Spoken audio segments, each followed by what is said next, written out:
I remember the scent of rosemary and garlic clinging to my hands, the way butter crackled on the golden skin of the turkey as I sliced through it. That sound, knife dragging across crispy skin, bones resisting just a little. It should have been soothing, but I felt watched, not admired. Watched like prey. Her family laughed too loud behind me. Wine glasses clinked. A Spotify playlist someone forgot to pause kept playing old Sinatra tunes. The whole thing felt rehearsed.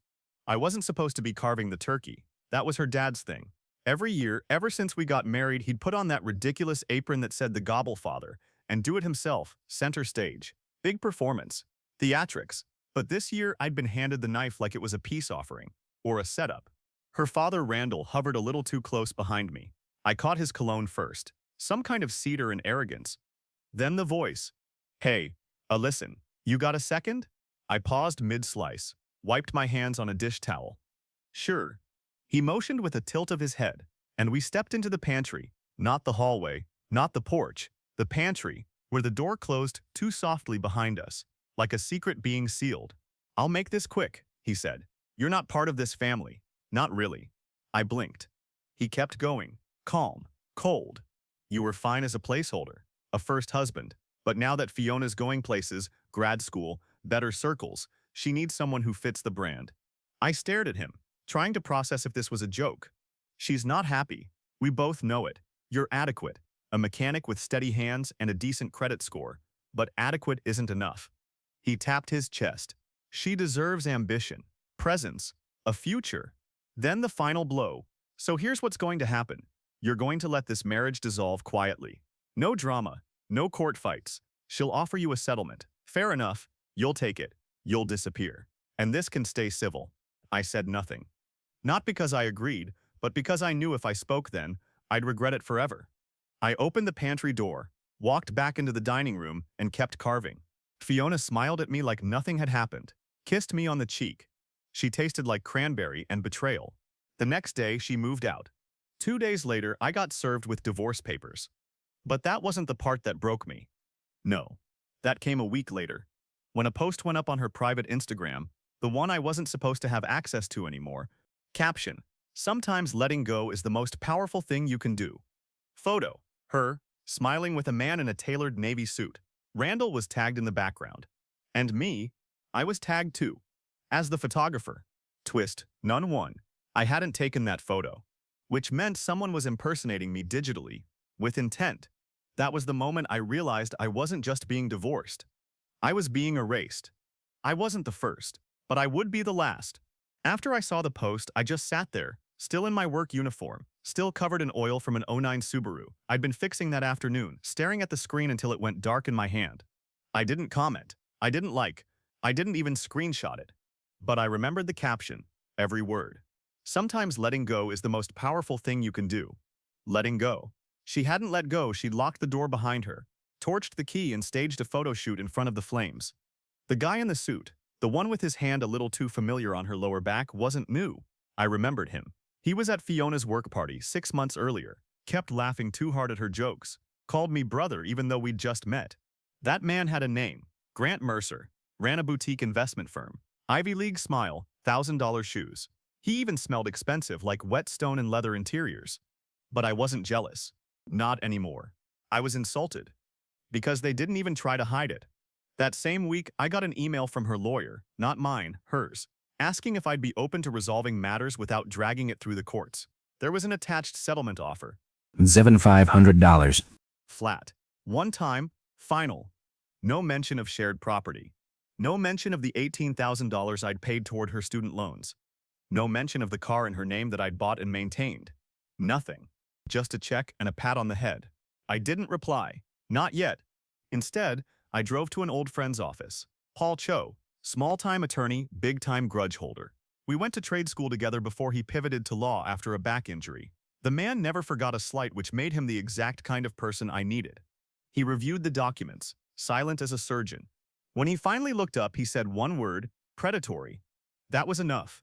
We filed a preliminary motion to preserve all shared financial records and froze joint accounts until full disclosure could be reviewed. That's when the real fun began.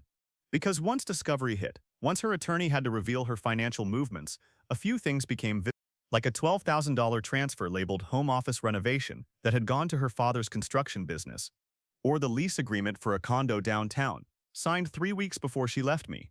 And then came the retainer payment to a public relations firm, $3,000 up front, for reputation management. That was when the pit in my stomach went cold. Paul sat across from me, fingers steepled. They're building a narrative, one where you're the unstable, bitter ex, probably setting up for a restraining order or some kind of soft character smear. He was right, because 3 days later, I got a call from HR. Not Fiona's HR, my shop's. A woman from corporate legal wanted to touch base about a recent anonymous tip received through their ethics hotline. She wouldn't say exactly what the complaint was, but she kept repeating the words harassment, unprofessional contact, and pattern of behavior. There it was. Twist 2. The fake abuse allegation had begun. Quietly. No police report. No lawsuit. Just whispers. Exactly how they wanted it. I ended the call politely, walked out to the garage and dry heaved behind the tire racks. I knew I was clean. I hadn't done anything. But truth doesn't always win, especially not when it comes second. So I did something I hadn't done since the night she left. I called her. No voicemail. She picked up on the first ring. "Hey," I said, keeping my voice even. "We need to talk." Silence. Then, "I don't think that's a good idea." I let the pause hang. "You know I didn't do any of what you're implying, but if this keeps going, if you push this angle, you're going to force my hand." She laughed. Not a loud laugh, just a short one, like I was being naive. "This isn't about force," she said. "It's about narrative." Click. That was when I stopped reacting and started planning. Because the truth was, I wasn't the first guy they'd done this to, but I would be the last. I learned to stay quiet so I could listen. I didn't go back to work the next day, or the day after. I burned a sick day, then a vacation day, then took unpaid leave. The shop manager understood, kind of. He just told me to handle whatever the hell's happening and keep him out of it. That was fine by me, because from that moment forward, I wasn't a husband, or an ex, or a mechanic. I was a ghost. And ghosts don't speak, they haunt. The first thing I did was buy a burner phone. I used it to set up a few email alerts and private messages under a fake name. I began tracking Fiona and Grant's digital footprint, LinkedIn updates, photo tags, corporate changes. It wasn't stalking, it was research. Because the more I knew, the sharper my next move could be. Next, I reached out to a man named Martin. Martin was, well, let's just say he had a personal history with Randall. Fiona's dad. He'd sued Randall's construction company 3 years ago over a botched commercial project. The case had settled out of court, but Martin kept everything. Blueprints, quotes, emails, audio, all of it. We met in a Denny's on Route 9. He handed me a flash drive over coffee, like it was just sugar packets. "I don't know what you're planning," he said, "but that man's never played fair a day in his life." Inside that drive was something I never expected. Multiple contractor invoices forged with backdated labor logs, and one in particular tied to the home office renovation Fiona had paid for. The address on that invoice? The downtown condo, which meant Randall had illegally billed personal labor as business expenses. Fraud. Paul, my lawyer, nearly dropped his mug when I showed him. "Do not share this with anyone yet," he said. "This could become our nuclear button." But we weren't ready to push it. Not yet. Instead, we started smaller and more strategic. He filed a motion to depose Fiona's PR firm under subpoena, requesting all communications regarding my name, image, or implied behavioral references. The firm tried to object, then tried to settle privately, then finally relented when the court ordered a preliminary compliance. And that's when the next twist dropped. Twist 3. In one of the email threads dated a month before the Instagram post, Fiona described me as emotionally unstable, potentially dangerous, and claimed she was in the process of quietly separating for safety reasons. Safety. The same week we'd hosted her sister's baby shower together. The same week she'd texted me, "You've been so patient lately. Thank you for being my calm." Paul said, "This is character assassination." Text like those contradicting her claims? That's golden. But I wasn't done. Because in the middle of all this, something else happened. Quiet, almost forgettable. A message popped up on the burner phone's email from someone named Liz C. Subject: "You don't know me, but I knew her before you." The body of the message was one line. She did the same thing to Eric. Only difference was, he didn't fight. That name, Eric, struck something. Fiona had mentioned him once, early on in our relationship, said he was too intense. said he moved too fast. I remembered thinking it sounded like an exaggeration. Now I wasn't so sure. I replied. Liz and I began exchanging emails, cautiously. She told me she was Eric's sister, that Fiona had broken him slowly, surgically, first emotionally, then financially, then legally. Said he moved to Maine 2 years ago to get away from it all. Said he stopped talking about what happened completely. But one thing stuck with me. Liz said that Randall had orchestrated everything. He calls it clean break consulting. He's been doing it for years, helps his daughters transition out of relationships they've outgrown, like men are old furniture. And Grant. He wasn't Fiona's first upgrade. He was just the next in line. That night, I sat in my apartment alone with that drive from Martin on the table, the subpoenaed emails on my laptop, and my phone full of screenshots. And I did what no one expected me to do. Nothing. I didn't post. Didn't rage. Didn't scream. I waited. I gave them enough rope to wrap twice around their throats. And I started laying the final bricks in silence. Because I was done being erased. Now I was becoming undeniable. The truth was a blade, and I let it glide. We filed the motion on a Tuesday. It was quiet, buried in a dozen other court filings that day, just a routine subpoena request, signed by the clerk without a second glance. But what it triggered wasn't quiet. Within 48 hours, Fiona's lawyer tried to halt discovery, citing irreparable reputational harm if the emails from the PR firm were made public. Paul just smiled and said, "Exactly. We knew we'd hit a nerve." The judge didn't grant their motion to suppress. He did, however, set a hearing to determine what could be entered into public record. That gave us time and leverage. Paul leaned forward in his office, steepling his fingers like he always did when he was about to go for the jugular. "It's time," he said. "We go to HR." I didn't want to. Everything in me screamed not to drag my job into this. But Paul had a point. If they'd tried to smear me through anonymous tips, it meant my reputation was already bleeding. Better to stop the bleeding now, while we still had control of the scalpel. So we sent a formal statement to my HR department. Attached were 3 things. A sworn affidavit from Paul, describing the harassment strategy and PR plan uncovered in the emails. Screenshots of text messages from Fiona that contradicted her claims. A copy of the PR firm's invoice labeled Narrative Framing for Personal Separation, subject, my name. That was the moment the energy shifted. HR called back 36 hours later. The tone was different, polite, cautious. They said the matter was under internal review, and I would be kept in the loop. No more vague warnings, no more legalese threats. Just silence. The kind that meant someone up the chain had seen something ugly, and now they were covering their own end. That same week, Randall's company got a surprise audit. Not from me, from the county. Turns out Martin, the man I met at Denny's, had filed a whistleblower complaint months ago that finally hit someone's desk. My submission of the forged invoice? That was the final puzzle piece. And now, Randall wasn't just nervous. He was exposed. Twist 4. Fiona's dad, the man who told me I wasn't part of the brand, was under investigation for contractor fraud, misuse of business funds, and falsification of work logs on a licensed permit. Grant's name showed up in those logs too, not as an employee, as a client.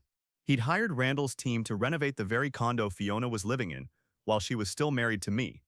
I don't know what broke first, their confidence, their silence, or their strategy, but something cracked. Because on the morning of our deposition hearing, Fiona showed up. Not with her lawyer. Alone. No makeup, no filters, no curated expressions. Just her with that brittle kind of calm people wear when they know the room has flipped against them. Paul whispered, "Don't say a word. Let her talk." And she did. She leaned forward, elbows on the table, voice low. I didn't mean for it to go this far. That was her opening line. Not "I'm sorry," not "you were right," just a weak justification. She said it was Randall's idea, that Grant had pushed for a clean slate, and Randall had handled it like a business transaction. She said the fake HR complaint wasn't her, just something the PR firm advised, said she never expected it to get real. But it was real. I had the paperwork, the invoices, the texts, the damage. Paul finally broke the silence. "You understand this borders on civil conspiracy, right? Character defamation, malicious prosecution. We could go public with this and win." Fiona swallowed hard. "I know." And that's when she offered the deal. Full asset disclosure. Return of my investment toward her student loans. Transfer of the car title to my name. Plus an apology letter signed and notarized addressed to my employer, rescinding all implications made during the HR complaint. No gag clause. No confidentiality. Just surrender. Paul looked at me. Your call. I didn't even blink. Add one more condition, I said. No contact, ever again, from her, her family, or anyone tied to her dad's business. Fiona didn't argue. She just nodded. And that was it. No courtroom drama. No shouting. No closure speech. Just paperwork, filed and signed. But the silence afterward, it wasn't emptiness. It was power. I didn't burn it down. I let it rot on its own. They say revenge is best served cold. But I didn't serve anything. I just stopped playing host. After the final documents were signed, I moved with precision. Not revenge, just subtraction. I changed my number, closed my shared accounts, scrubbed my digital presence, and I moved into a small quiet house outside the city. One bedroom, tools in the garage, coffee on the porch. It was mine, paid for, slowly over years of honest work. No illusions, no borrowed ambition. Just bricks, sweat, and peace. And Fiona? She vanished. Not in the literal sense. I still saw her name here and there. A LinkedIn update, an alumni newsletter, her company's quarterly blog. But that version of her, the curated one, it wasn't for me. It was for the next narrative. The one I no longer lived inside. Randall's business was fined. Quietly. A settlement. He avoided jail, of course. People like him usually do. But his contractor license was suspended, and 2 of his permits were permanently revoked. That hurt more than court. Grant? He got a promotion, then a demotion, then 6 months later, a silent departure from the firm he'd helped found. A blog hinted at ethical concerns. I never confirmed if it was related. I didn't have to, because power isn't always about exposure. Sometimes it's about letting people unravel without your hand on the thread. The apology letter Fiona sent to my employer, it did more than clear my name. It solidified my reputation. The shop boss printed it out and tacked it to the break room wall under a magnet that said, "We don't fold." Customers started asking for me by name. Turns out people trust quiet men who've survived storms. Twist 5. A year later, during Thanksgiving week, I got a card in the mail. No return address.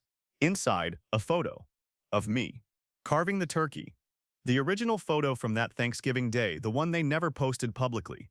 The one I never knew had even been taken. On the back, written in neat block letters. They only take pictures of what they're afraid to lose. I don't know who sent it. Maybe Fiona. Maybe not. But it didn't matter. Because I wasn't afraid anymore. Not of being left. Not of being lied about. Not of being erased. I'd walked through that fire, stripped of every illusion, and come out the other side without the need to announce it. That's what real power is. Not the loud kind. Not the kind that needs witnesses. The kind that leaves people wondering how you survived when you were never supposed to. I didn't respond to the card. I didn't need to. Some things deserve silence. Because in the end, they carved the story. But I carved the ending. Ending line for voiceover. They tried to bury me in whispers, but all they did was prove I was too quiet to kill.